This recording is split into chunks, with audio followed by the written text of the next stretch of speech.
Morning, everybody. This is going to be a great one. This is the Superformance GT40 Mark II.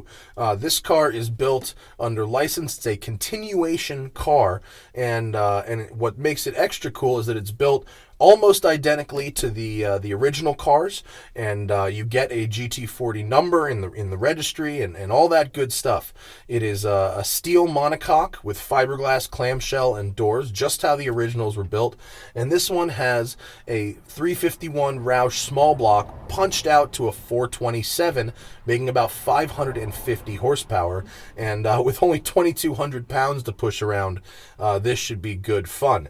Let's go for a drive. This one is from Hillbank, and it's seen a lot of miles and a lot of track days. Revs up nice and smooth.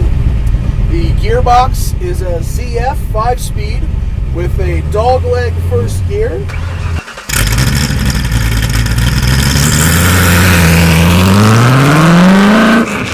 Clutch is heavy, gas is heavy, and here we go.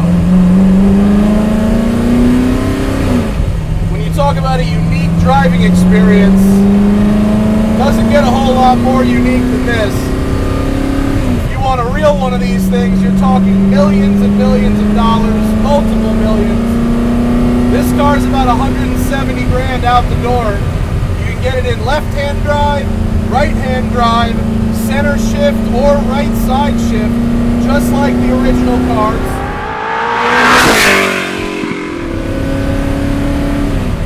It's very similar to the original cars. However, some of the magnesium parts they use for the originals have been replaced with aluminum.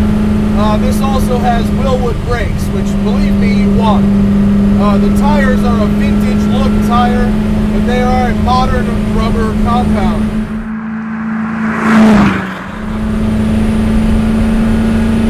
I had to remove the seat padding to fit in here, but once I did, it's actually quite comfortable, aside from the fact that there's no dead pedal to rest my left leg.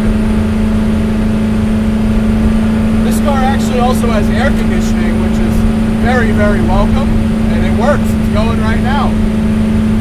We're on Ortega Highway, which not my favorite road for shooting one takes. It's kind of busy, but these guys are way down south, so I had to make a compromise, and such is life.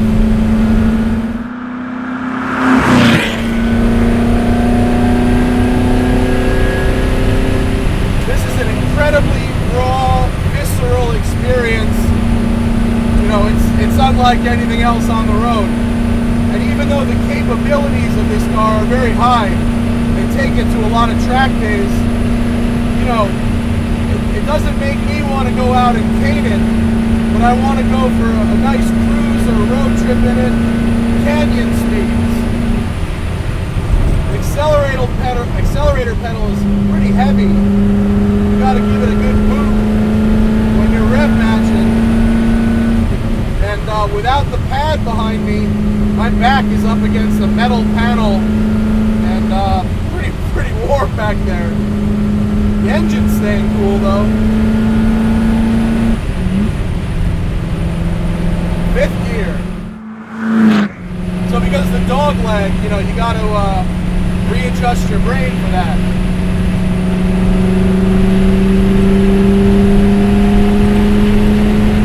God, this is cool, isn't it?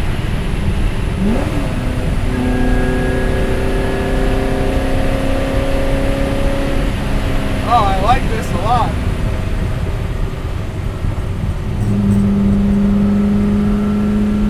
Steering's pretty heavy, but it is direct on center. It's right there. Don't have to turn the wheel very much at all. They were doing some alignment settings on this car, which, come on, fifth, fourth, third. Sorry, it's kind of tough to go in the 4-3 shift. They were doing some alignment settings, which has resulted in the steering wheel being slightly off. But that's okay, the car is tracking straight. They'll get that sorted. It's not quiet at all. Again, you know, you get in one of these things and you immediately get a very newfound respect for the kind of guys that were going out and winning races in these cars. The balls that must have taken. Oh. Today's race cars are much, much easier to drive. And it's not that this is hard to drive, it's just, it's intimidating. It does feel like it could bite me in the ass if I'm not careful.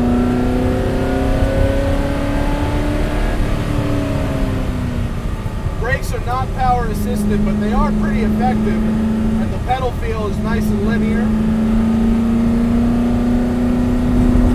And the ride quality is pretty good too. They don't ride really stiff, it rides nice. Provided you can fit in it, this would be a cool car to take on a road trip.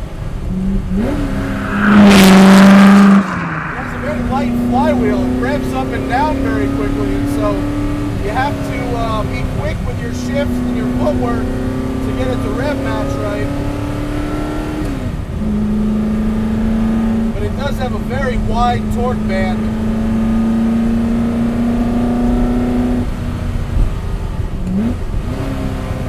Yeah, it's tough to... The combination of the light flywheel and the heavy throttle means it takes a little practice to get your timing right.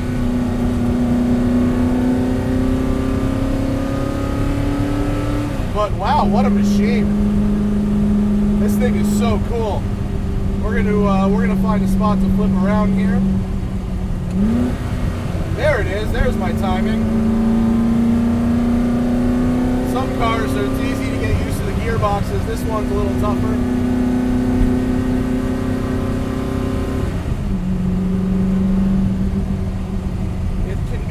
It can be a little tough in the 4-3 downshift, but otherwise the shifter action's nice. The gearbox is a ZF transaxle, which I think I mentioned already. And we'll flip around here. How do you think the turning radius is? Can I do this in one? Wow! Look at the turning radius! Fantastic!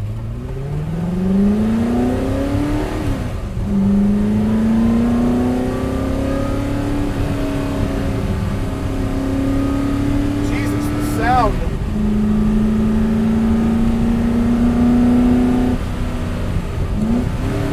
I don't imagine this gets old.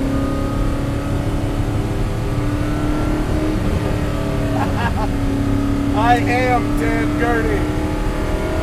I am Carol Shelby. I will send Ferrari back to Italy, hat in hand.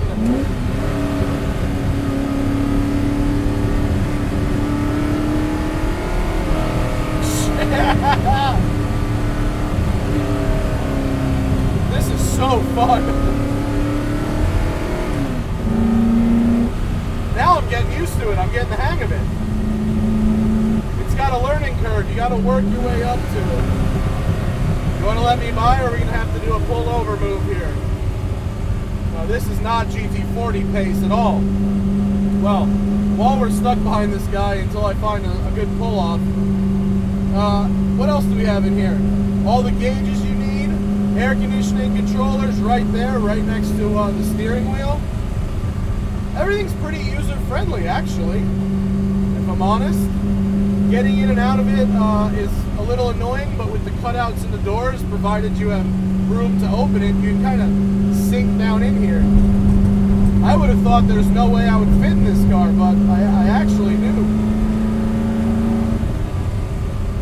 God, this is a vintage motoring experience. There are nowhere to turn out. Nowhere to turn out at all. The view out of the hood is amazing. I mean, just seeing the gas door right there, the turnout coming, and with these big pontoon fenders up there. I mean, you know, millions of dollars to replicate this. Oh, thank you, sir.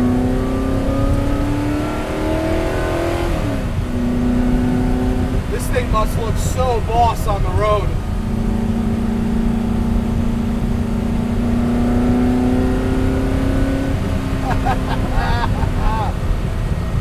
What an awesome machine. unlike a proper collector car, you could just kick the shit out of one of these things. It's got a really nice punch in the middle, 3,000 to 4,000 RPM. Very happy in that area. Oh, now we've hit quite a few cars. Hard to rev match on the way down. But I don't want to sit behind these cars, so I may have to pull off. Sit behind a Tundra trophy truck. There's a 12-volt socket here. You can charge your phone. They hide the AC controls in the door, so they're out of the way. They don't mess up the dash. I'm gonna pull off here. We'll take a gap break, and then I'll be back in a second.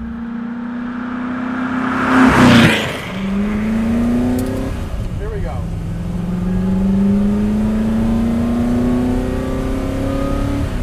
All right, let's wind it out. See how it goes.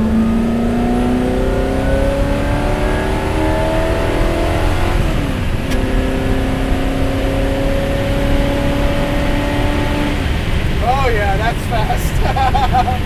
There's the power, and there is plenty of it all over the RPM band. It's got a great lumpy idle. There is some wind noise, but you've got these vents in the Lexan windows, so there's really no way to eliminate that, and actually fairly effective at keeping the car cool if it's not super hot out. It's certainly easier, with practice, it's easier to heel toe than the Shelbys, which are, the pedals just make it all but impossible. And we've caught back up again. Oh, we can do this move. It's legal! It's legal, people! Just rolling down Ortega in your trophy truck, get passed by a GT40. That's an everyday occurrence. Well, now we're in traffic, but I would say that this is one of those unique experiences that it registers. I'm never going to forget this. The time I drove a GT40 will certainly stand out. And you know, does the price of one of these like approach a rather high mileage newer Ford GT? Yes, and those cars, don't get me wrong, are amazing. However, you know, if you're looking for the vintage feel, the modern Ford GT will not do it. This is a different situation. It's a unique experience that really brings you back to those days of the great Ford-Ferrari battle. And while I think it might be hard for some of our younger viewers to appreciate this experience, certainly the older guys will, but I think that if the younger guys were to get a little bit of seat time or even a ride in a car like this, they would be able to really appreciate what it took to win the 24 Hours of Le Mans in 1967.